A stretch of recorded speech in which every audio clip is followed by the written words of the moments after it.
All statements and opinions expressed by guests of the Adult in the Room podcast are strictly their own and do not necessarily reflect the beliefs or opinions of the host, producers, or advertisers. All interviews are presented in their most complete possible form in the interests of free speech. No statements should be interpreted as financial, legal, or medical advice. Listener and viewer discretion are strongly advised.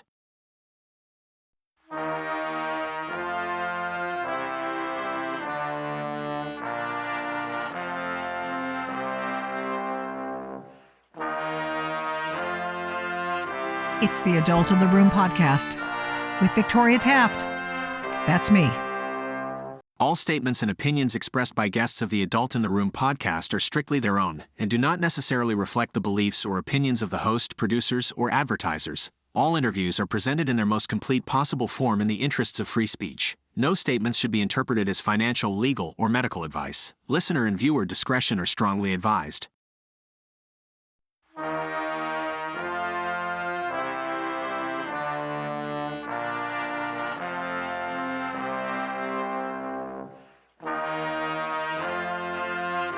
It's the Adult in the Room podcast with Victoria Taft. That's me. Michael Waller, J. Michael Waller. He is the author of the book I showed you earlier, Big Intel, How the CIA and FBI Went from Cold War Heroes to Deep State Villains. Welcome back to the Adult in the Room podcast. How are you? Good to be back, Victoria. Well, okay. State of play. A lot of chaos out there. Lots. Intentional? Oh yeah, it's all intentional. These things don't just happen organically. They happen by people who have been imbued with this all of their adult lives, even longer. It's planned. It's planned by people whose names we don't really know because they're not commonplace. It's planned by people whose faces we don't see because they're not the ones to get their heads beat in or shot or anything else. They send other people to, or they incite other people to do that. Mm-hmm. But it's all planned, and it's happened for more than 100 years. And you know something about that because I was duped into doing it myself back when I was a teenager. Mm-hmm. And I got the training. And then when I realized, and it's fun, being part of that is a lot of fun. It's exciting, especially when you're a kid or you're upset about something or you're frustrated or you're a do-gooder and you feel like you want to make a difference at a personal sacrifice. It's really, really fun. And there's a whole community around you, and it's almost like being in a military unit or a fraternity where everybody looks out after one another. It sounds like it's more than a military unit. It sounds like it's a mission from God. It's a religious experience for these people looking to do something bigger than themselves. Yeah, it's transformative. And so if they want to make change and they think they're on the front lines making that change, and they'll make whatever sacrifice is necessary for it. Mm-hmm. They don't do it for pay. Right. Yeah. Now, Andy Knows recently just restated something that we've sort of talked about as well, and that is that, not everybody's getting paid. There are a lot of true believers out there. And I don't even know, for example, Mr. Alex Preddy, who got shot to death and was apparently a real regular agitator. So I don't know if he got paid, but he was part of a system. He was part of that signal group and that sort of thing. So what were your thoughts about that, and what has been undertaken in Minneapolis to achieve this obvious revolutionary attempt? And what does that look like if they succeed? Well, there's a lot of ifs and a lot of theys there, so let's take it down piece by piece. But sure. When you have a rebellious movement or a protest movement and you're protesting against authority, in this case, they're protesting against the central government or the federal government, but they have political cover. They have the mayor of Minneapolis providing them political cover. They have the governor of Minnesota providing them with political cover. Even though they do extreme activities that break the law and that break federal law, and they're designed to defy federal law enforcement, which is out there to simply enforce laws that have been on the books for decades. So you then have this political cover that gives you a lot of freedom on the ground to get away with things you normally wouldn't, because you're only breaking state laws and city laws when you're doing this. Mm-hmm. You're not necessarily breaking federal laws until you're interfering with a federal officer. So what moves from protest to insurgency, there is a tipping point, because when you're protesting, you're simply protesting an appeal to civil authority, an appeal to the media, an appeal to public opinion, because you're still part of the system. You break that when you transfer your loyalty from the constitutional system to overthrow that, even in your own individual way, by setting up your own checkpoints, your own police units, your own barricades, your own liberated zones that are free from constitutional rule. You have since broken with society and you've moved from protest to insurgent. You know, that I'm showing on the screen, something you put up, and it was about, going that next step, what it looks like. 5 general roles within each group: leaders, cadres, or professional revolutionaries, combatants, and frontline activists, auxiliaries, and the mass base. And leaders inspire, make decisions, etc. And as you alluded to, there are people who hold the power in a particular city or county or what have you, and they're urging this to go on. Mm-hmm. That's the whole purpose. And yeah, keep going. I want you to talk about that. I've got some sound bites of people urging the crowd, because I think this is it's very dangerous. I think when you have Jacob Fry and the governor, and you've got that dope Jerry Nadler out there encouraging people to, for example, shoot ICE officers. It's just absurd. Yeah. Is Jerry Nadler really a dope, or is he part of the hardcore cadre? I his don't. Background. You tell Look at me, his man. You're the background expert. in the when you're receiving Communist Party support to run for office in the most highly concentrated Communist Party district in the entire country, and you come up through legal mechanisms as an attorney whose whole job is to tear down the system, and then you go through your career to become House Judiciary Committee chairman. Are you And one of saying the he was infamous acts you do is you try to persuade President Obama to free, or President Clinton to free the terrorist who bombed the United States Capitol in 1983. Yeah. Susan Rosenberg. How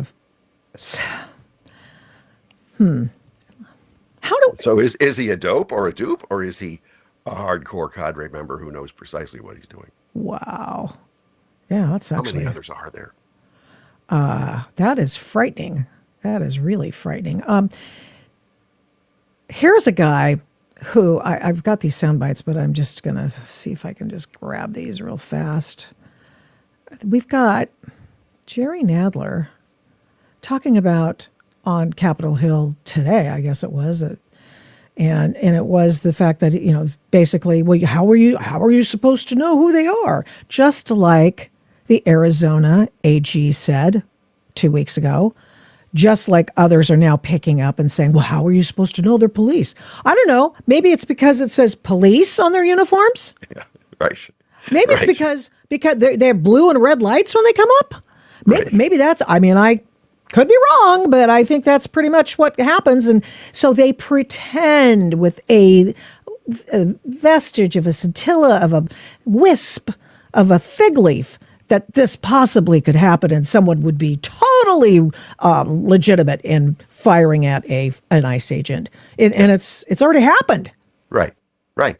So you have these legal networks of lawyers who've been around since the 1920s to keep these extremists on the streets.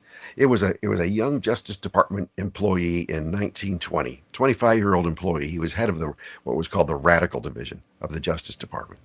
And his job after World War I was to round up foreign immigrants who were communists, anarchists, and radical socialists, to round them all up and to send them to Russia, which he did.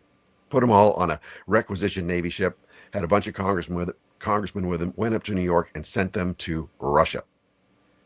What'd they do there? I'll bet. Bernie Sanders was they- probably there too. They were a lot of them stayed there for good. They were welcome there, and who knows what happened to a lot of the others, because even a lot of communists didn't survive the Bolshevik infighting. The point is, though, as that Justice Department person, that 25-year-old, was J. Edgar Hoover. Before Really? he went into the Bureau of Investigation, he was out there fighting the commies, rounding them up and deporting the foreigners who came here under false pretenses to start revolutions here. A lot of those Eastern Europeans and Scandinavian Balts settled in the upper Midwest.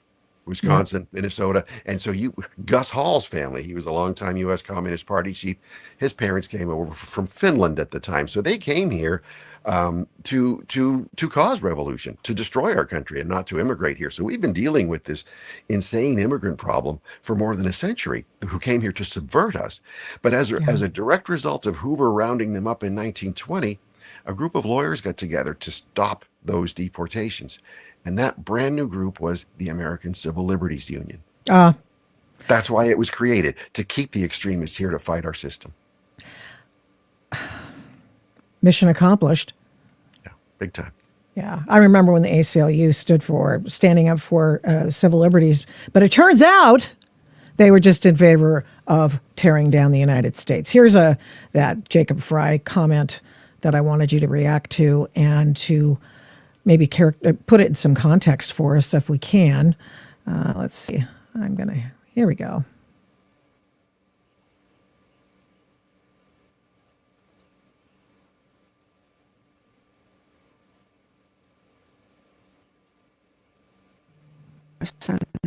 It's terrifying. I don't think he's saying that the Civil War is going to happen. I think what he's saying is that a significant and terrifying line is being crossed. And I would agree with that. Oh, Governor Walz gave an interview that... Yeah, okay, lady. Okay. Okay, so what do you make of that? You have these lefties harping on starting a civil war. Yeah. For years, they've been trying to normalize that idea. Why would they do that? Why would they do that, Mr. Expert in, I don't think I just gave you your due on your CV or anything. His academic and professional areas of concentration on foreign propaganda, political warfare, psychological warfare, and subversion. So, and he's written a book, his big intel book is must read. And he's been an instructor at the Naval Postgraduate School in Monterey, John F. Kennedy Special Warfare Center and School at Fort Bragg, and it goes on. So you know wherever you speak, you tell me what this means. You're the guy. You're the man. Well, it means you have elected leaders who have mainstreamed this idea from something that was only the crazy lunatic fringe, who both political parties would anathematize, to now a force that one of the two major political parties has fully embraced this whole idea. And he's not blaming the right wingers for starting a civil war, is he? In that full context of his remarks, if I recall the whole thing right, he was speaking about the lefties themselves starting a civil war and headed toward a civil war. And when you know it's headed toward a civil war, it's when you have the breakdown of society and constitutional structures and systems, which is what I was describing before, where there's a difference between protesting within the system, appealing to civil authorities, and setting up your own illegal formations and your own illegal zones where the Constitution is banned.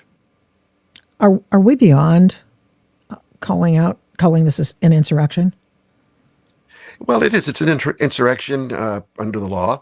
Perhaps I'm not a lawyer, but it's certainly an insurgency where I have a lot of experience and on the ground in various insurgencies and counterinsurgencies. And what you're seeing here is the same thing you've seen in Northern Ireland, in Lebanon, in South America, Central America, in France even, where you have the breakdown of the system by people who are organizing at the community level. These are community organizers, organizing their own police forces, their own neighborhood watch forces, their own informant systems, their own even methods of commerce, and their own rules. And it's to keep the constitutional law out. They have built parallel structures that are designed to secede from the rest of society.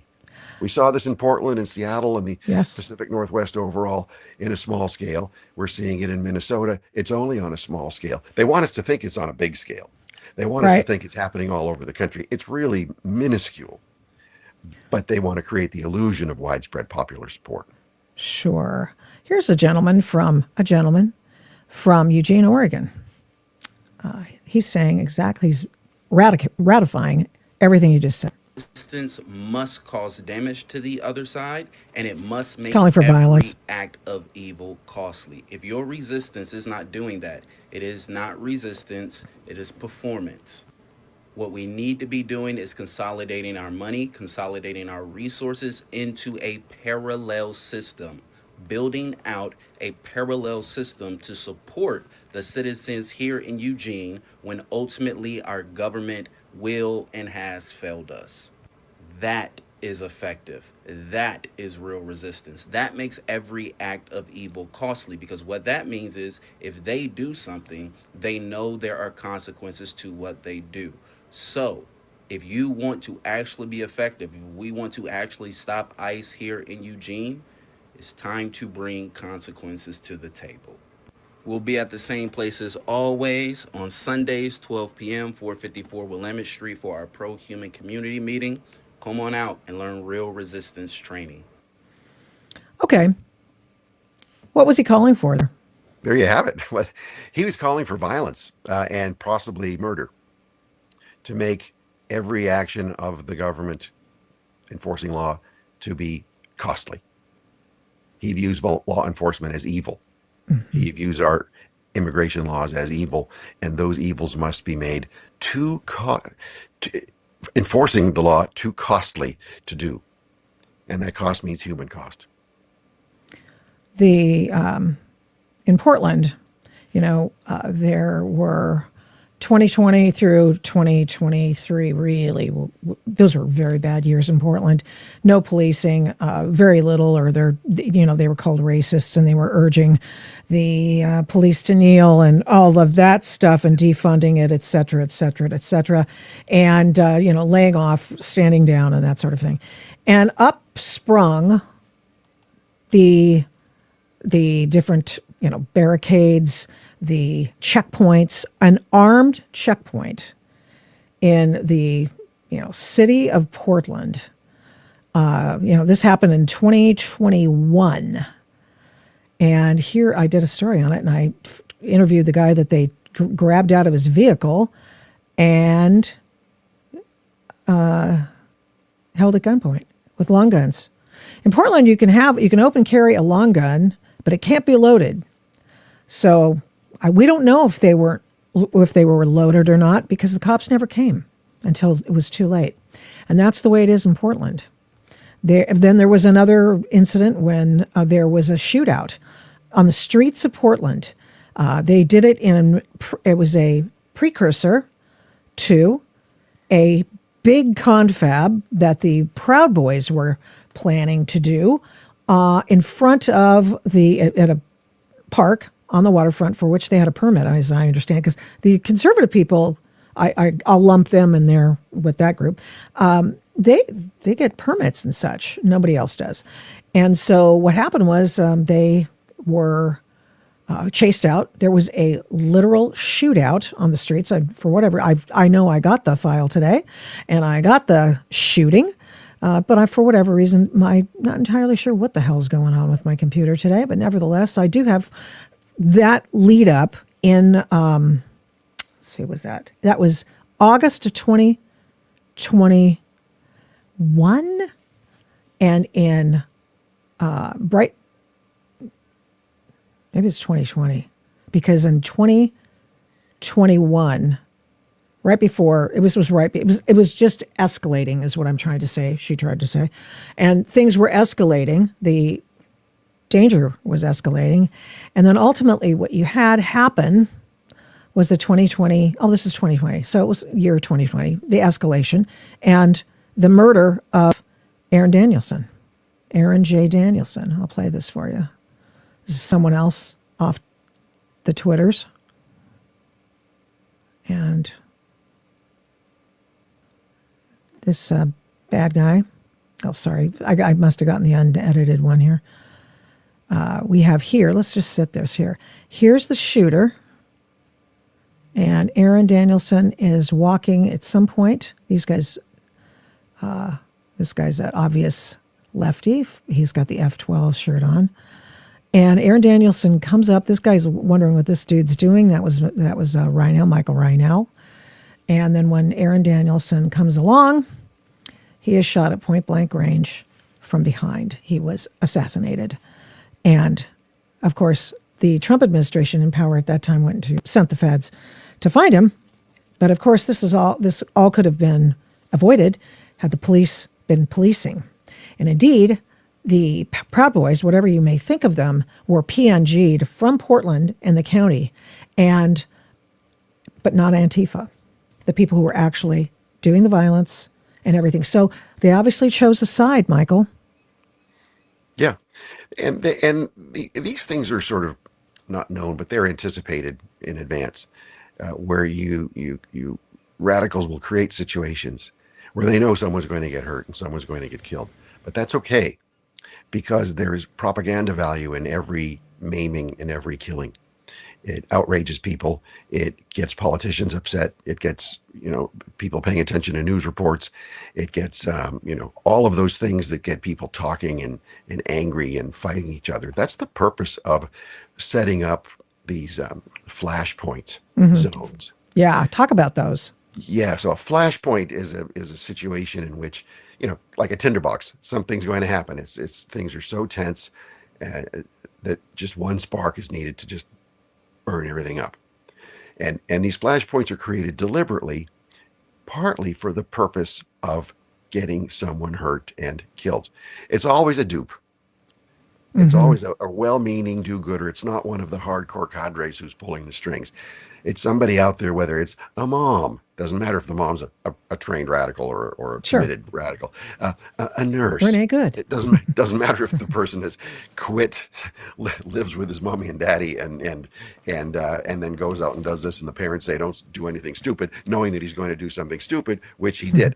But so that quote victim, legitimate or not legitimate victim, they're portrayed as complete innocents who are now being, quote, murdered by their own government. Right. So these flashpoints are designed to create situations. It's like throwing gasoline on the floor and waiting for somebody to throw a cigarette butt in there randomly, just for the point of having something blow up, for the propaganda value of it. There was a new left revolutionary in Brazil in the late 60s named Carlos Marighella. He was a professor. He wrote the mini manual of the urban guerrilla. And in there he writes about armed propaganda. And part of armed propaganda is creating situations where people get hurt or killed merely for the really entertainment value or the outrage value. Nothing more. And that's what human lives mean to these guys. So they're doing it on purpose. You are a person who has very intimate knowledge with Latin America and who came in to sort of a tertiary government, Spooksville, in the 80s. That would be, I want you to talk about that if you could. I know you talk about it in your book, it's fascinating, but which is big intel, and how you got your message on what to do. It's just amazing. Or at least your name, your crypto name. I didn't know it was my name for a long time. Great. What a great story that is. But so, you have a lot of, what you're looking at. When you went, you saw this at January 6th. You went to watch Trump's speech. You saw it. You saw things playing out in front of you. You said, what did you say about that you knew from your experience in Latin America? Yeah, I could see it. I could see it happen. And really from infiltrating groups here in the United States. So I got started in all of this as a teenager when I was 15 years old in high school in New England, where they were building a nuclear power plant. And there was a big, it was the Jane Fonda China syndrome thing and all the Vietnam War protesters and the pro-Hanoi, pro-Viet Cong activists, they won and now they're looking for the next cause to agitate, and that's nuclear power, which just happened to be a Soviet active measures campaign to cripple our nuclear weapons modernization and our energy production capacity over time. So this was a global Soviet-sponsored campaign, and they get kids like me. I was 15. I love nature. I love being outdoors. And this was the Seabrook nuclear power plant that was going to being built. And I was told, well, it's going to have these 6-foot pipes pouring boiling water into the ocean. Well, that's right, exactly where I go fishing, cod fishing with my dad and my grandpa. And thought, well, that's a terrible thing. They should they shouldn't be doing that. This is awful. And then all the radiation that's going to happen, and we're all going to get sick and die. And so all this hype on American nuclear power being so dangerous. So I got riled up as a kid, and it was a social studies teacher who I really liked. Who was a funny guy, and liked to help develop kids who had leadership potential. And he got me involved in this movement. But he was a diehard radical. I wasn't even liberal then. I was just. You just want to go fishing. Just want to go fishing. Yeah, exactly. Oh, they like me. I'll do what they say. I was used the same way. I didn't go out and protest necessarily, but I would, speak to adults, and I aspired to, hire, school office, and did my thing at a Ralph Nader group when I was in college and all that stuff. Not that I there were many things to admire about Ralph Nader, but not that PERG. Yeah, I was part of PERG. Yeah, but he was a nice guy, wasn't he? Oh yeah, he was great. Yeah. So and that's a lot of these radicals are really nice guys. So when you demonize them for what they're doing, it's hard for a lot of people to accept because they're friendly. Ralph Nader actually crashed one of our counter protests against him, and he came over and chatted with us, and he was so nice. We just got, we shouldn't be protesting this guy. He's a pretty nice person. Yeah. He kind of diffused it.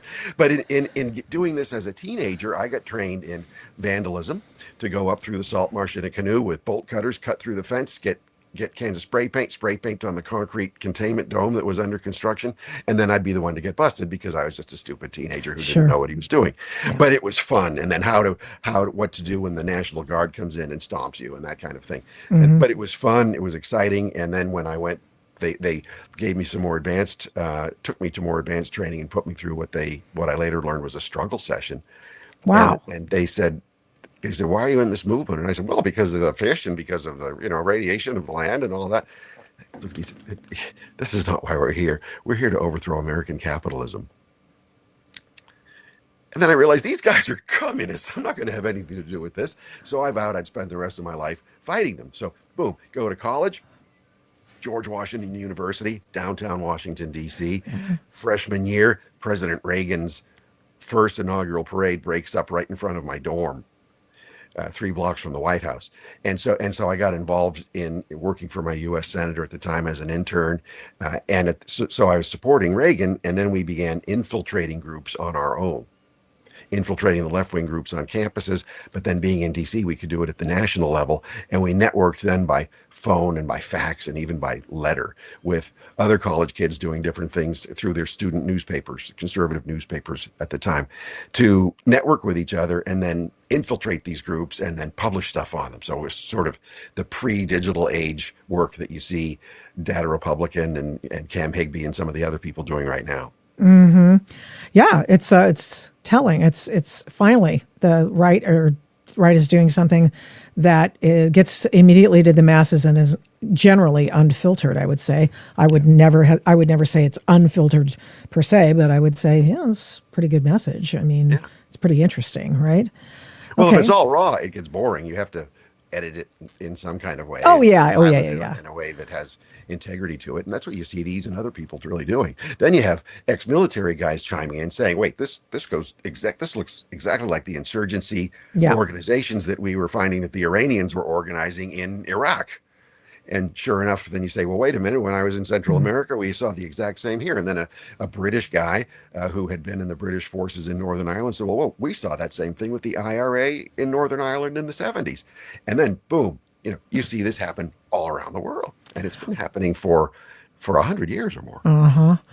So, let me see. I want you to comment on this. This happened over the weekend in Massachusetts where someone took a video of the bus dropping off the cannon fodder. Coming to pick everybody up that they dropped off here to make it look like there's tons of people picking here. them up. When in actuality, they're busting them in from other cities. See? Look, watch this. See? All these people are not from Massachusetts.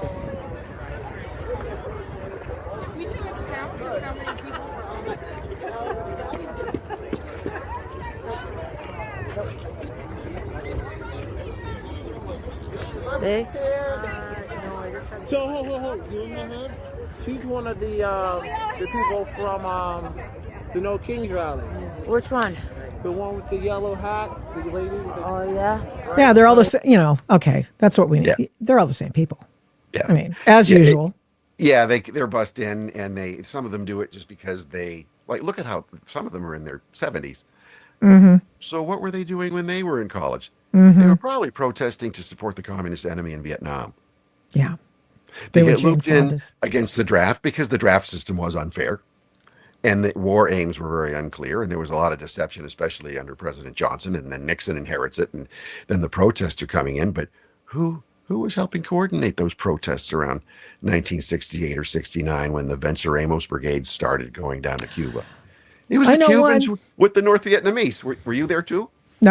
No, but I just know that Karen Bass, Yeah. Karen Bass was a part of the Venceneros or whatever Yeah, the she's a group is fully called. recruited Cuban asset, and then she became a member of Congress and now is mayor of Los Angeles. And she's terrible. She's an untalented politician who can't actually run a big organization, which is why there are a bunch of people without any houses anymore, and there are a bunch of homeless people on the streets, and a bunch of people ripping off the system. Yeah. Great Yeah. job, Karen. Yeah. Almost no revolutionary can really manage things because they're not there as managers. They're trained as destroyers. Here, But I it's want you to. beneficial. It's beneficial for them to destroy because then they can just kick the blame over to somebody else and saying how they're going to defend the people, and they need to do that with somebody else's money. Let me put this because a lot of lefties try to chime in here, and I'm going to put this comment up here. Dave, Trump literally tried starting a civil war / insurrection and failed. Yet you never remember that. Okay, Michael Waller, the man from the Center for Security Policy, person who's looked and has expertise in insurgencies and was there on January 6th, not in the Capitol and doing bad things, but who was there and saw the moving parts that day. Explain how this might differ from that which we see in, Minneapolis. Well, first, just look at the evidence. You had a whole private network. Turns out was working with the FBI, sedition hunters, and they worked with journalists, and it was all crowdsourced information. It was a really well done job to track down who did it and who was behind it and who the networks were. And so a lot of work went into it, but they never showed anything with any degree of sophistication that we're seeing right now in Minneapolis and elsewhere, with these hundreds or thousands of people at a time on signal calls coordinating all this. There was no setting up of checkpoints. There was nothing. This was simply people going from the ellipse where Trump gave a very long speech where people were leaving even before the end of the speech. That was We long didn't one. even make it to the White House. I live on Capitol Hill. And so I didn't even want to go. I was sort of tired of political stuff. And I'd been to, a couple hundred protests in my life, either as an observer or a participant or as a counter protester or as an infiltrator. And what I found with the Trump people, it wasn't organized at all. It was just people from all around the country. Which they always confused the Capitol for the White House. They always call the Capitol the White House for some reason. They're like, oh, there's the White House. And it's like, they're from out of town and they're looking up at all the monuments and everything. And they're not locals at all, but they were even picking up somebody who would drop a candy wrapper. They'd pick up the candy wrapper on Constitution Avenue as everyone's walking and chatting in a real friendly way to the Capitol building. But among them were small squads of people, units of 2 or 3 or 6, really slim, mostly athletic, in some kind of olive or black uniform type of gear with helmets and often with masks. And none of the MAGA people were wearing masks. They didn't wear masks. There's no need to. But they were running ahead and they weren't enjoying themselves or anything. You could see those people had a mission. And I saw them going by and I thought, this is kind of weird. So I stopped and asked the DC police how things are going. They seemed relaxed. They were fine. They were just their normal selves. This is just another event. Went up to the Capitol where I used to work and was surprised that the fencing was down. There were no signs telling people to leave. There were no canine units. There wasn't a cop to be seen. And thought, okay, well, maybe the Capitol Police just opened it up for the public to gather there. But I still thought it was strange because the flags were up so you could tell both the House and Senate were in session. But then when you get up there, there were organized individuals, a bit older than I am, maybe late 60s, early to mid 70s. But they had a bearing about them like you would expect from a sergeant. and a command presence to them. And there was one on a stone wall on the walkway going in on my left, and there was another one 20 or 30 feet over to the right. And they had earpieces on, and they were wearing colored tape on the backs of their helmets or on the collars of their jackets. They had red tape, green tape, blue tape, yellow tape, orange tape. Well, then after things got rough, and it was only when the Capitol Police started firing flashbangs, not at the people who were causing the trouble in the front, we couldn't see any of that, but at the people way in the back and hurting people way in the back, that the crowd started getting angry and upset. And then you saw this command structure all of a sudden rise up to get people to go up the stairs of the Capitol to the Senate and ultimately to attack the Capitol. But you could see the orchestration from the people on the ground. And I wrote about that in the Federalist a week after January 6th. And I think it stood up pretty well to the test of time. That was a remarkable column, and I will find that and share it again because I think people need to read it. They need to know what happened. And then subsequent to that, we found out there was all sorts of nefarious activity leading up to it. For example, I mean, there was no National Guard that was allowed to go there in advance.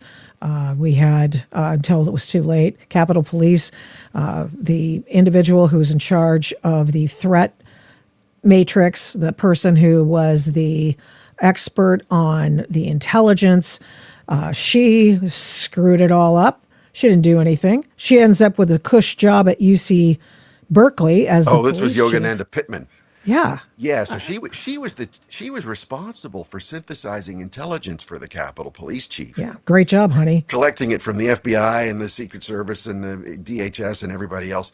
She was headed the people who would synthesize that and pass it on to the chief, saying, "Hey, we've got trouble coming up here. You have to plan accordingly with get everybody on duty, get everybody configured the right way, ask for backup from the DC police, other federal agencies, and so forth." And that was not done. So Capitol Police Chief Sund was blindsided by that. But who was this person, Yogananda Pittman?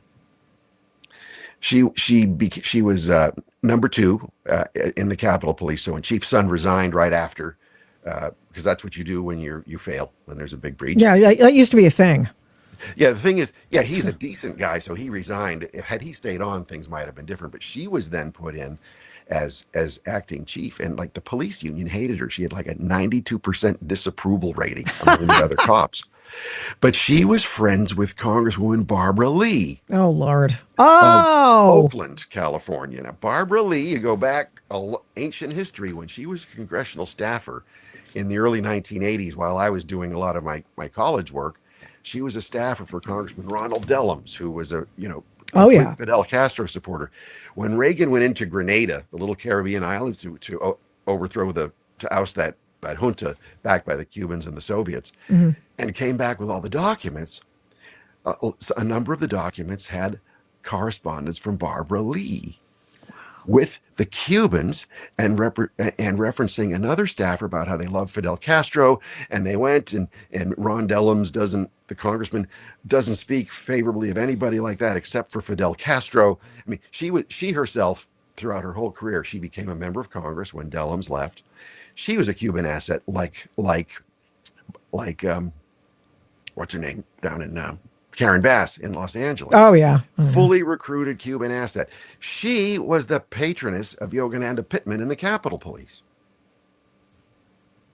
Okay. I don't know how that actually shakes out, whether it was done intentionally.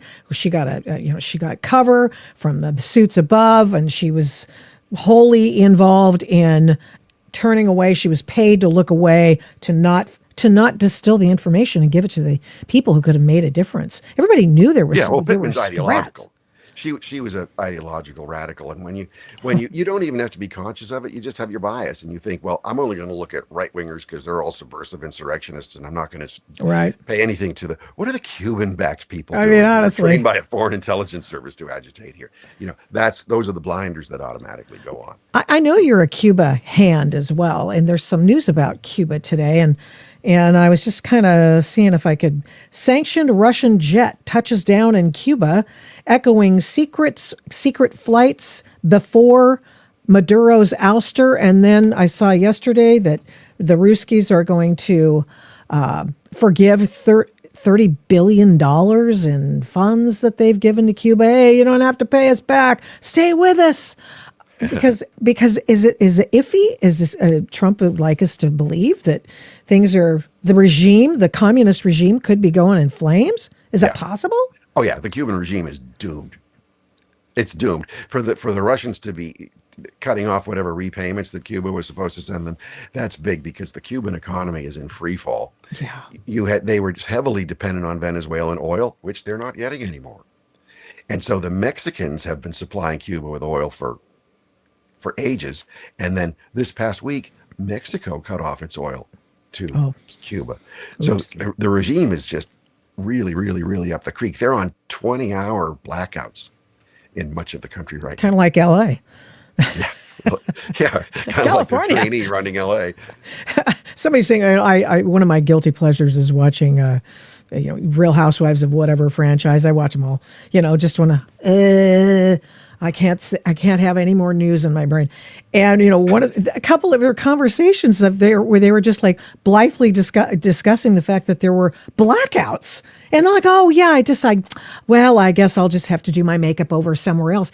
Totally just unnecessary blackouts. And in Cuba, they would be unnecessary if they had ever built the doggone infrastructure to get them power. They could have power tomorrow.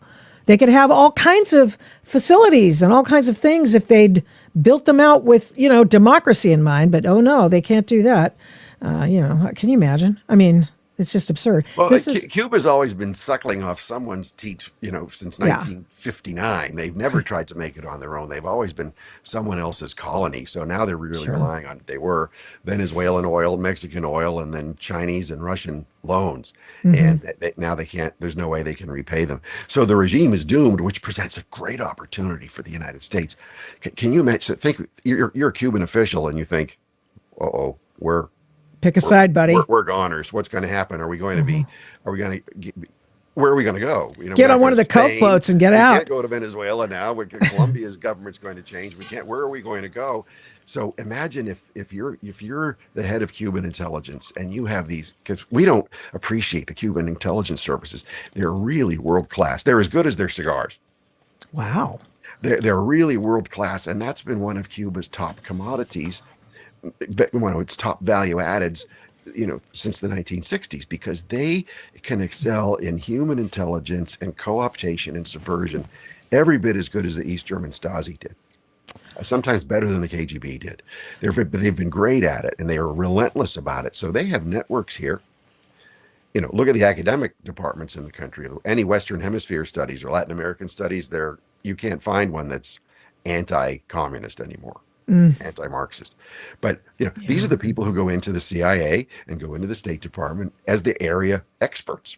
You even have them in the U.S. Southern Command as the academic experts at the U.S. Southern Command, the military command down in Florida. They've infiltrated our whole system. So when you have members of Congress, like we talked about too, Barbara Lee and Karen Bass, but there are others who are fully recruited assets of the Cuban intelligence service, and then radicals on so many campuses and cities around the country, you think, what value would it be of the United States to tell the Cuban intelligence leaders, like Trump says, look, I'll make a deal with you. We won't put you on trial. We won't hunt you down. We won't take your stolen fortunes. We won't harass your families. We'll even let them live in the United States if you work for us and hand us over all your files and records and archives so we can hunt down all the agents you've planted in our society and all the terrorists you've supported against us over the past 60 years. Oh, they better come with documents. They better come, and they better do it from an apartment, a one-room apartment with electricity sometimes from in another country, because I don't want them in this country at all. We'd fly our own guys down there and just quarantine everything. But this is just a deal. It's just who knows what it is. But you can't place a value on that for the United States to take a hostile foreign intelligence service, in control and put it under our own control and make them work for us. So you have not just the old archives, not just a few files, but all the operational agent files, their names, the terms of their recruitment, the stages of their recruitment, the orders they were given, what they've done, what crimes they've committed, whether is it espionage, is it It would be. subversion, is it spying, is it, who knows what, is it terrorism, is it narco-terrorism? Then you just wrap up all these networks and you wrap up all the politicians in the United States and all the academics and all the journalists and so many other people who were consciously working as recruited assets and agents for the communist secret police. You know, Anyway, that's what I'd like to see Donald Trump do in Cuba, as well as overthrow the regime. I mean, you've got the ear of some of these people. I imagine that what you say and suggest probably has a lot of authority, considering that you're with the Center for Security Policy. You've written about this. You lecture about this. You are, got lots of fancy letters after your name, and that means something. So do you think that the people who, well, let's do it this way. We're going to start by asking you about the Jeffrey Epstein stuff, because you were coming in just a few years after he started financing. At least, I really like what Mike Benz does. I know you keep track of that guy too, and I believe that I'm persuaded to believe that Jeffrey Epstein, he, for all his terrible things, was actually not a bagman, and a financier for gun running and weapons dealers, right? Is this true? It's fair to assume, because that's how the world works. Yeah. Okay. So he does all of that, and a lot of times those things are financed. They finance a lot of nefarious things with that, such as drugs, right? Mm-hmm.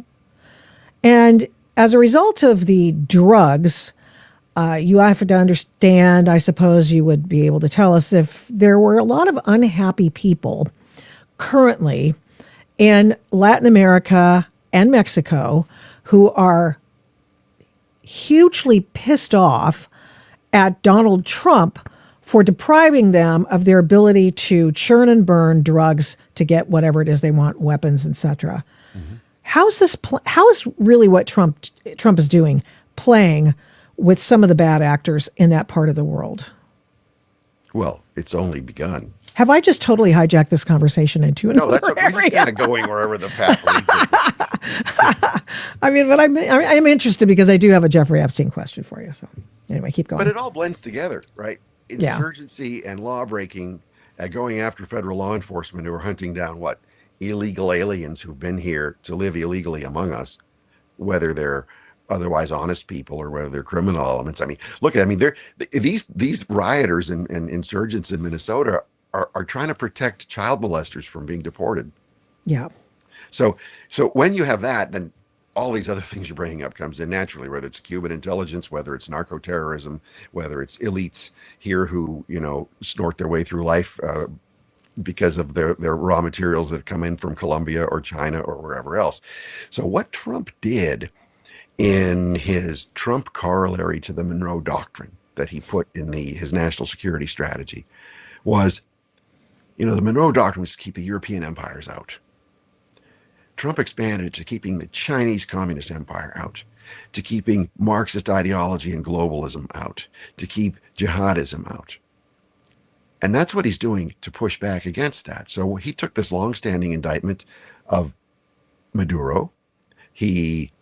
Because we didn't have diplomatic relations with Maduro's government, we didn't recognize it. Like 70 countries of the world didn't recognize it. He's an indicted cartel leader. So we treat him like a cartel leader, and his death squad wife, who's the one ordering the hits. And you snatch them out of the blue. Think of how that changed the whole calculus of everybody in the world, because probably apart from Putin and Xi Jinping, no other foreign leader is safe anymore from our special operations people. Yeah. That miraculous operation that was flawlessly run. But what did he do? Trump didn't topple the regime. He couldn't, because that would involve an invasion force, or it would involve a Venezuelan exile force that doesn't exist. Trump made that cartel work for us, for lack of any other better alternative. and with no human casualties. So Yeah. what does that mean? No more Except the drug running. Cubans. Except the Cubans. Well, one thing at a time. Okay, let's Rubio's doing a lot. He's head of a lot of things right now. So, but one thing at a time. But what did he do? He shut down the Venezuelan cocaine trafficking operations. He shut down a lot of their illegal money moving operations. And he shut down their oil export business that was going to assist the Iranian Revolutionary Guard, bartering the stuff, taking that sanctioned oil that could not be sold for petrodollars on the international market. It was sold at a heavy discount, $15 to $30 a barrel. Wow. to places like communist China. And what does that mean? China's got all this oil at a heavy discount, so they're saving how many tens of billions of dollars a year on that. With the Chinese Communist Party interests, different factions, who owns those new refineries that were built, some of them specifically to refine Venezuelan heavy crude, like in our Gulf states. Yeah. What do? They're leveraged out on these new refineries. They can't get this oil that they were anticipating. They can't get it at the big price differential. They can't arbitrage that differential. So now you have Chinese Communist Party elites in the middle of Xi Jinping's latest purge of the party and the military. All of a sudden, they're left with debts to pay and no money to pay them. You have entire coastal provinces of China that are depending on the oil industry that's in danger. Now, that only represents about 4 or 5% of China's oil imports, but what's going on in Iran at the same time? Yeah. The people there working finally seem on the verge of ousting that regime, but Iranian oil is also sanctioned. It's also going on the cheap to China. China buys 90% of Iran's oil, and they pay in their own yuan currency that nobody else wants, not in petrodollars. So at the same type of discounts they're paying Venezuela. So they're going to be losing 20% of their oil imports just from losing Venezuela and Iran. And then another large chunk of their oil, about 40%, comes from the Arab countries. Meaning, once Iran goes, and the influence that Trump has on the Arab oil producers, Donald Trump will be able to influence or control half of communist China's oil imports. It's crazy. The last discounted supplier of Chinese oil is Russian oil, which is also sanctioned. And what did Trump do just a week or so ago? He imposed tariffs on countries that import sanctioned Russian oil. So he's putting the squeeze on Xi Jinping just by going after the Cartel de los Soles in Venezuela. So there was in the Epstein files, there was a reference to the Sinaloa cartel and some bizarro thing about Trump threatening a 12-year-old that he was going to kill her family or something. Okay, sure, why not? Of course, that's true. Whatever. I have no idea. But what caught my attention, in addition to the fact that Trump is actually, I mean, I could see him threatening somebody. He does that probably on a daily basis. A 12-year-old, and anyway, and there's no evidence whatsoever to suggest that he has anything to do with any of the Epstein parade of horribles. But I was kind of caught. My attention was caught by the Sinaloa cartel thing, and how Jeffrey Epstein allegedly got them financing for their weapons and such. Yes? I hadn't seen those parts of it, but certainly what Epstein did was, you can see from so much of that material, is he was a fixer for a lot of foreign leaders, whether it was European or Arab or Russian or American or whoever else. He was a fixer for them. And he dealt in a shady area where you look at them, you look at all the VIPs in the world who, after Epstein was busted for all of this and exposed, they still remained his friend and contact. And you see these foreign leaders from around the world asking him for advice, asking him for help, asking him for introductions or to serve as an intermediary. So you have a real sleazy character like Epstein, who lives beyond the reach of most laws, or did for a long time, is a natural person to be dealing with cartels, illegal arms smugglers, and so forth, because that's his world. So Yeah. you need this stuff going on, then you do it. So I wouldn't be surprised at all. I haven't gone through those elements of the documents yet, but I wouldn't be surprised at all to see, not that the Sinaloa cartels necessarily needed financing because they have their own money, but they might need proxies to run the purchases, like straw men to run the purchases for them. I just don't want, we are headed, it looks to be, for a war with the cartels. I mean, they've basically, I worry about that, as I think that is a little too close to have a war right on our border, which we've had for the last 5 years, or 4 years anyway, 4 of the last 5 years. 40 years. Yeah, I suppose. Really? I mean, Yeah. they're poisoning our country, and Yeah. they've created criminal rackets across our country where our citizens get murdered. The ones who don't get murdered are the ones who overdose or who commit crimes in order to buy their illegal drugs, and that's the cartels that are the suppliers for this. So they've been doing this forever, and we don't even know yet the politicians they've co-opted, the prosecutors they've co-opted, the government agents. We simply don't You mean know. in The this country? journalists. Yeah. In this, oh yeah. I But believe you it. can see what they've done in Mexico. I mean, there's been Mexico was already a super corrupt government Yeah. anyway, Oh yeah. which was what allowed the cartels to flourish. But also there were a lot of honest, patriotic Mexican political figures, police figures, and others who ended up getting assassinated as soon as they confronted the cartels. And if you saw President Sheinbaum of Mexico, the new president, she's a lefty, but she's deathly afraid of the cartels. Isn't she like one of them? I don't think she's one of them herself willfully, but I think she is so intimidated by them that she can't operate freely without them. So remember, she agreed to let Trump work to some degree with Mexico in ways that the Mexicans never permitted before, meaning military to military against those cartels. Mexico, you think MAGA movement is nationalistic? You go to Mexico and you can see hardcore nationalism there. The Peter Schweitzer book is a real eye opener on that. Yeah. Here's the thing I wanted to ask you about that. I do worry about that. My son-in-law is from Mexico, and one of the things that he said pretty early on, he goes, "You think that you're free here? I don't think you're as free as you think." And he's a citizen now; he's a U.S. citizen. And then he said, "I think your corruption you have some problems here." And this is my our new family member, and he's like. And he's absolutely right. He was totally right. Totally right. Yeah. And when you're from a top to bottom politically corrupt society like Mexico, and you're raised in that society, you recognize it when you see it. Yeah. Most Americans don't really recognize it unless it's someone else's corruption or unless it's rubbed in our face, because we still have an idealized view of what our society should be like. And we still have a faith and trust in our institutions. At least the Mexicans have a healthy sense of cynicism about their authorities.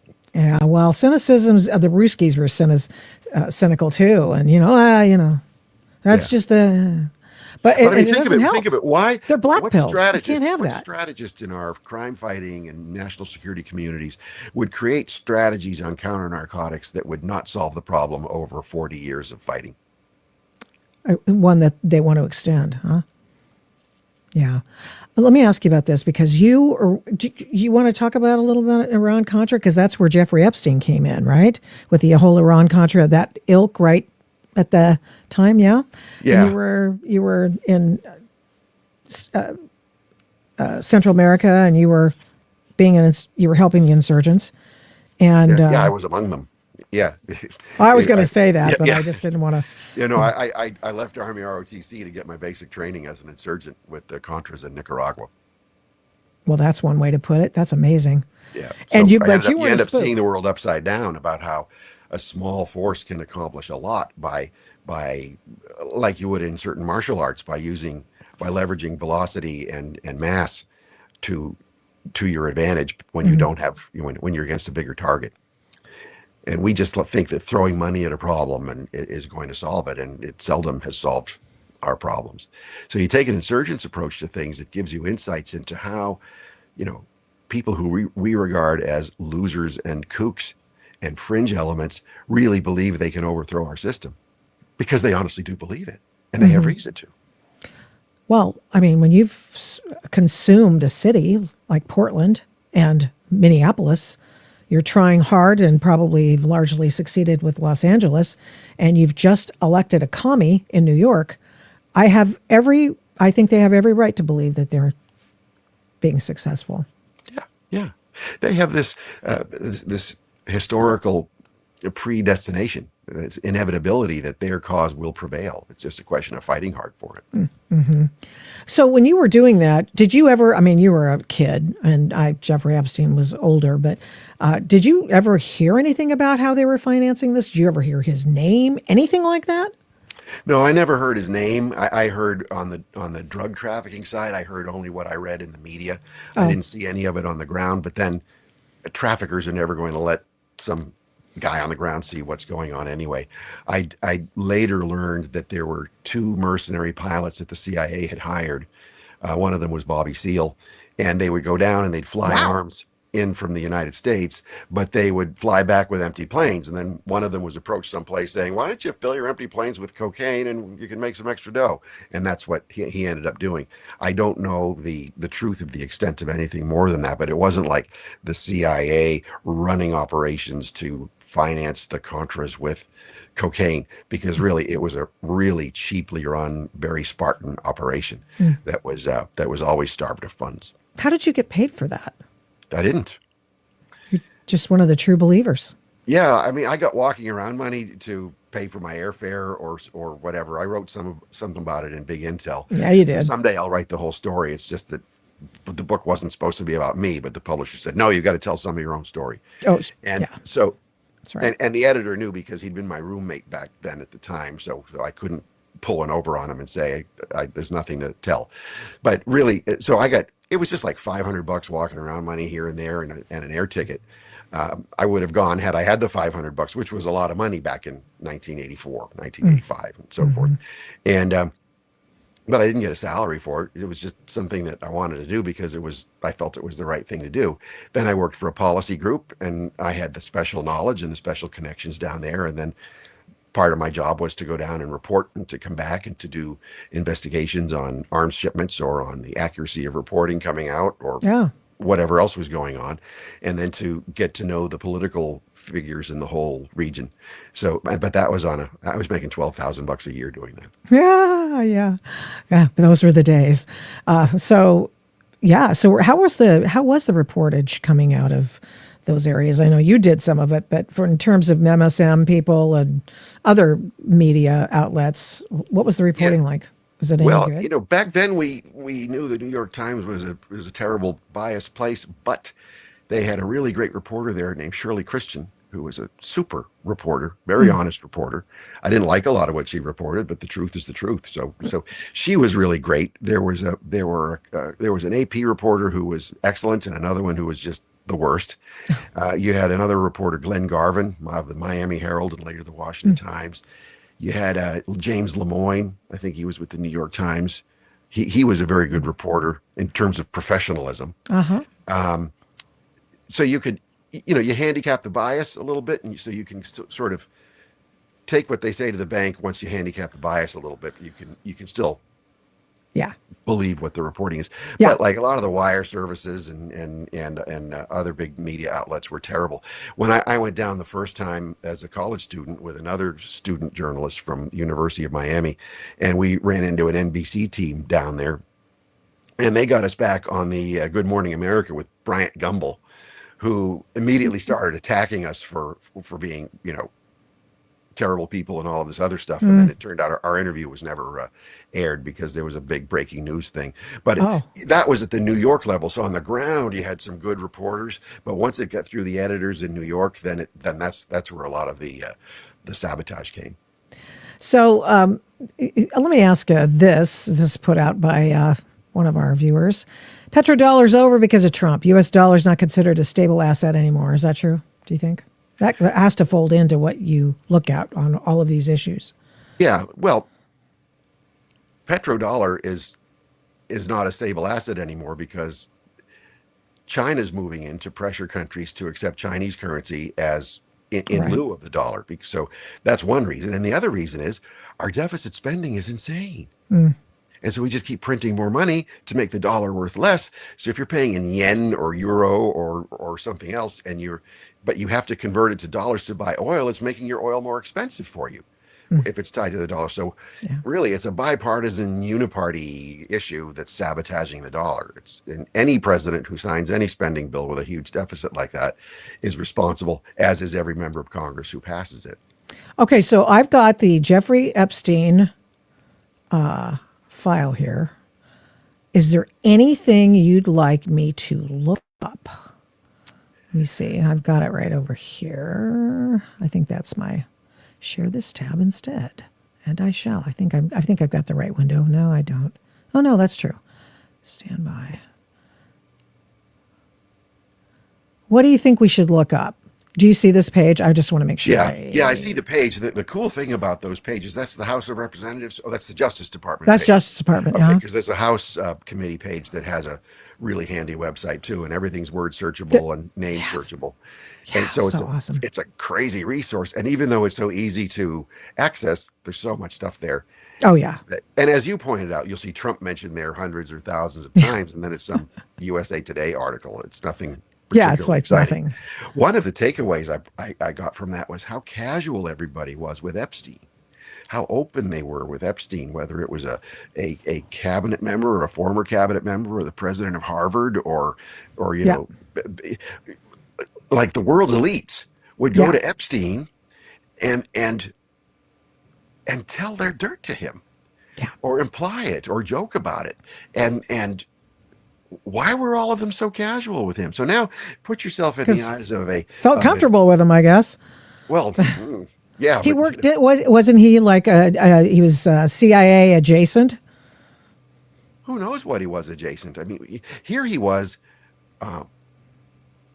offering to help Putin to understand Donald Trump before their first joint summit. He's offering to help the Russians against the President of the United States. Wow. So that tells something there. Is he doing it just because he's a broker and this is the way this is his power kick? Or was he working for a foreign intelligence service? Was he working for American intelligence? Was he working for the Russians? Was he working for the Israelis, as a lot of people are alleging? For first, any intelligence service is going to want to have access to him and exploit him. And really, shame on them for not exploiting him. But, you know, shame on our services for not telling every single government official and corporate official and celebrity and influencer, giving them what's called a defensive briefing, saying that we have picked up intelligence that your friend is working for a foreign intelligence service. Be very careful of how you handle that person. And then people who have security clearances should have come up on the radar, where the authorities would say, we recommend that this person have his clearance pulled because he's cavorting too much with a compromised asset of foreign intelligence services. Can I draw you before I get their one search term? Actually, well, let's just do the search term now. What would you prefer to do? What do you want me to look up? I want people to see how easy it is. Oh yeah, let's look up Nicholas Burns. Nicholas, could you spell that for me? Nicholas. And last name? Burns. Oh, Burns. Burns. I'm sorry. No idea if he's in there. Oh yeah, he's in there. Yeah, he was Biden's CIA director. Okay. Now, have you heard any news about Biden's CIA director being in the Epstein files? I have no idea what they said. I didn't even know he was there. It was just let's look at the first. We're going to look up the first thing we find. Let's share this tab. Yes, I'm 18 years of age of older. That is so funny. Yes, I'm verified. Oh, let's see. Richard Kahn, that was Epstein's attorney. Goldman Sachs, ISG, geopolitical risks to our 2016 Outlook client call Thursday.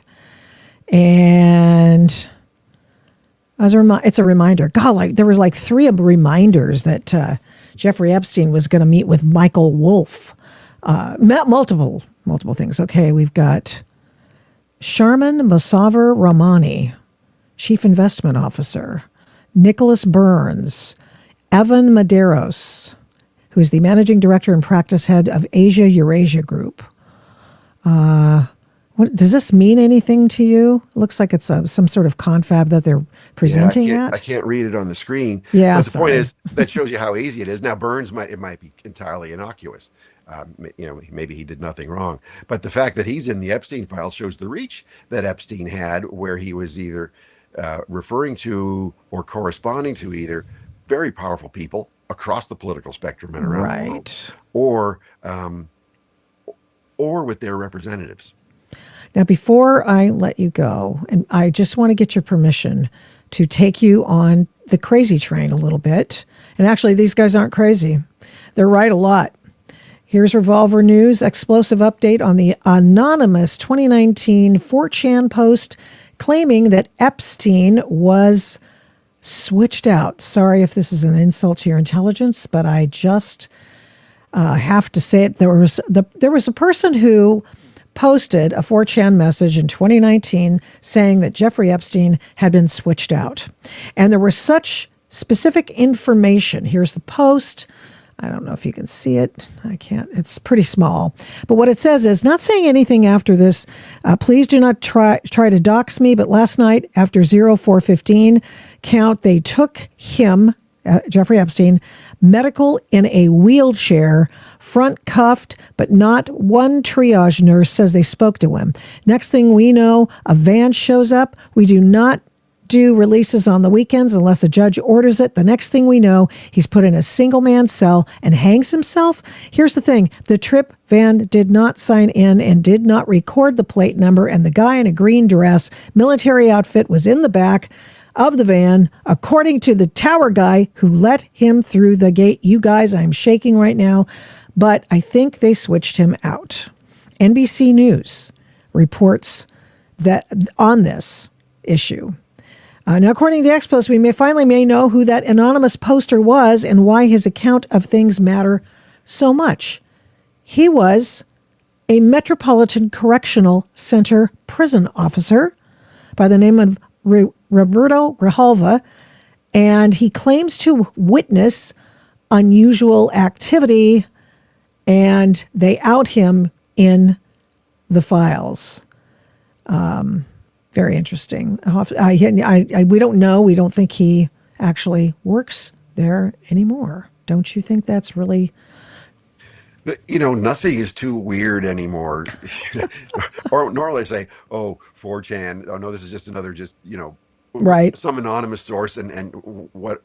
But you can't dismiss anything out of hand anymore. You have to look at everything. So as easy as it is to find information now, it's also really hard to find what the truth is.